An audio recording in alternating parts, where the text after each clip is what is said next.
যিনি ভোট পেয়েছেন ওনার সংখ্যা হইল 58, প্রদীপ কুমার পাল। দ্বিতীয়ত পেয়েছেন সঞ্জিত সরকার, ওনার ভোট সংখ্যা 55। তৃতীয়ত পেয়েছেন অজিত দাস, ওনার ভোট সংখ্যা 54। নেক্সট যারা পেয়েছেন এদের মধ্যে জয়ন্ত সরকার 50 এবং জয়ন্ত সরকার 50 এবং জয়ন্ত সরকার 50 এবং সন্দীপন চক্রবর্তী 46, দীপক চৌধুরী 45।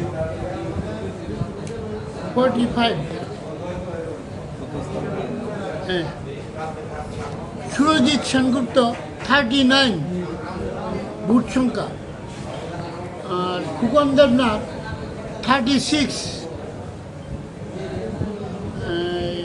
মিঠুন দাস 41, শানু মিয়া, মোহাম্মদ শানু মিয়া 34।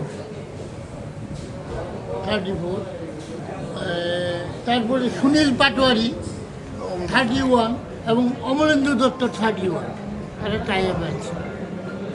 এবং প্রসেনজিৎ চৌধুরী যিনি লয়েস্ট ভোট পেয়েছেন 13। আর সবচেয়ে হাইয়েস্ট ভোট কে পেয়েছে? প্রদীপ কুমার পাল।